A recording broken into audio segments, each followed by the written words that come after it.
All right, so this video here is me documenting how to document work.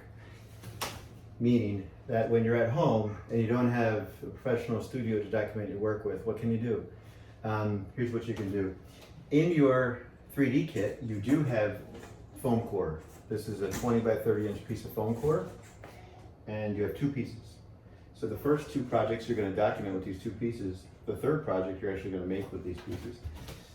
So what I'm doing now is I'm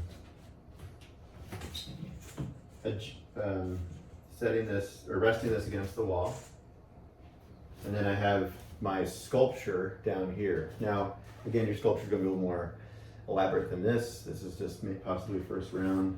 Sculpture should look like this when it's done. There's supposed to be another side to it, but that's besides the point. What I'm going to do next is just show you how to document this work. What's helpful is if you have a cool light bulb. This is a cool light bulb. It's a Home Depot light bulb.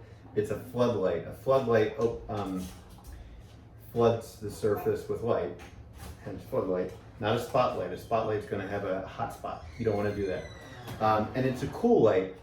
The reason why a cool light works better for documenting work, it doesn't leave this kind of yellow haze, this yellow tinge on your images. So what I'm going to do is I'm going to turn this on.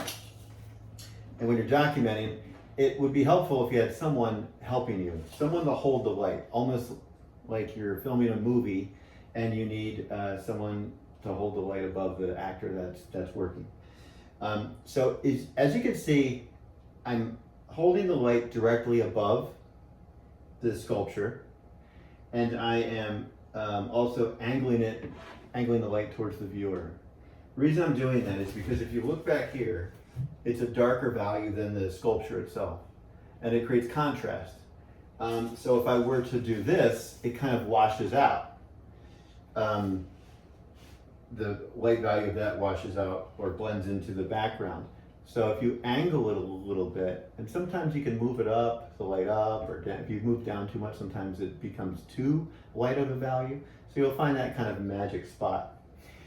Now, again, when you've documented the work, move the cord. But when you're documenting 3D work, you want to take different angled shots. This might work on a, this might work on a diagonal. If I can get it to stand, right? That might create an interesting shot. How are we going to move the light around? So that's kind of interesting, but you could always want to have the light above it, but if the shadow creates a better shot. I didn't like that too much.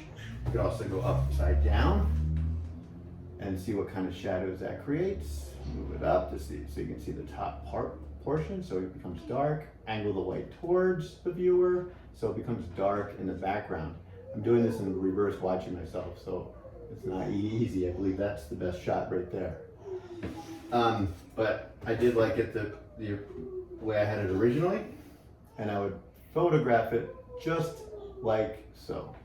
And what I'm gonna do is I'm gonna take a photograph of this, and I'll post it underneath this video so you can see what it looks like all said and done.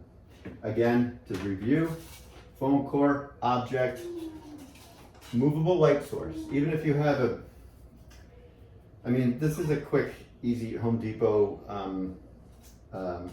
clamp-on light. I just lost the clamp-on part, and it works just fine, but you can just use like a lamp and angle it down and hold it up in the air if you have to.